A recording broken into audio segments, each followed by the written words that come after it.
Viewers, the latest news about Sudan are that fighting continues in Khartoum as Sudan envoys mediator made in Saudi Arabia. Fighting could be heard in South Khartoum on Sunday as envoys from Sudan's warring parties met in Saudi Arabia for talks that international mediators hope will bring an end to a 3-week-old conflict that has killed hundreds and triggered an exodus. The US Saudi initiative is that first serious attempt to end fighting between the army and the paramilitary Rapid Support Forces (RSF) that has turned parts of the Sudanese capital into war zones.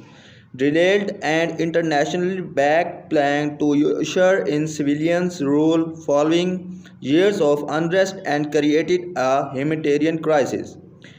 Pre-negotiations talks began on Saturday and will continue in the coming days in the expectation of reaching an effective short-term ceasefire to facilitate humanitarian assistance, the Saudi Foreign Ministry said in the statement.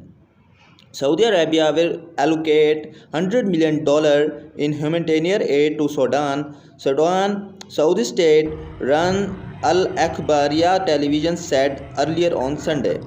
Battles since mid-April have killed hundreds of people and wounded thousands of others, disrupted aid supplies and sent 1 lakh refugees fleeing abroad.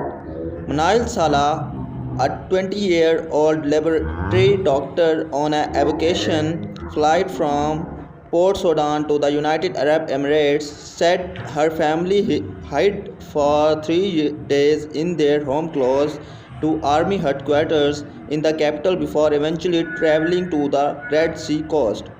Yes, I am happy to survive, she said, but I feel deep sadness because I left my mother and father behind in Sudan, and sad because all his pain is happening in my homeland.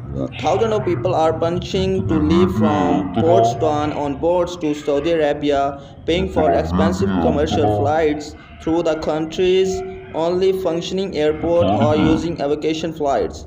We are lucky to travel to Abu Dhabi, but what's happened in Khartoum, where I spent my whole life, is painful, said 75-year-old Abdul Qadir, who also caught an evacuation flight to the UAE. Living your life and your memories is something indescribable.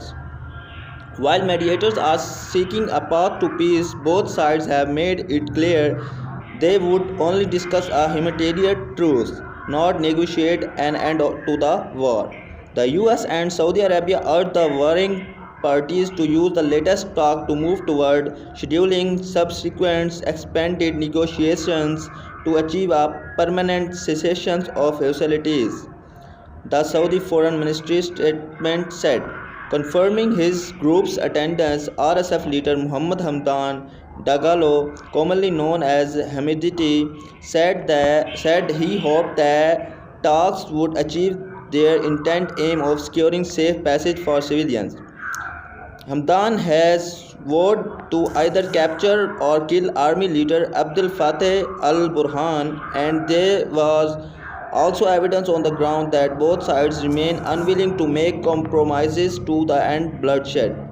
The conflict started on April 15 following the collapse of an internationally backed plan for a transition to democracy. Burhan, a career army officer, had a ruling council installed after the 2019 ouster of long-time autocrat Omar al-Bashir and a 2021 military coup, while Hamdan, a former military leader who made his name in the Darfur conflict, in his deputy. Prior to the fighting, Hamdan had been taking steps including moving closer to a civilian coalition that indicated he had political plans. Burhan has blamed the war on his ambitions. The extensive use of explosive ordnance throughout the fighting has increased the danger to civilians, especially children who can mistake the munitions for toys and play with them, said the United Nations Mine Action Service. Western powers have backed the transition to a civilian government in a country that sits at a strategic crossroads between Egypt, Saudi Arabia, Ethiopia, and the volatile Sahel region. White House National Security Advisor Jake Sullivan was traveling to Saudi Arabia at the weekend for talks with Saudi leaders. Thanks for watching.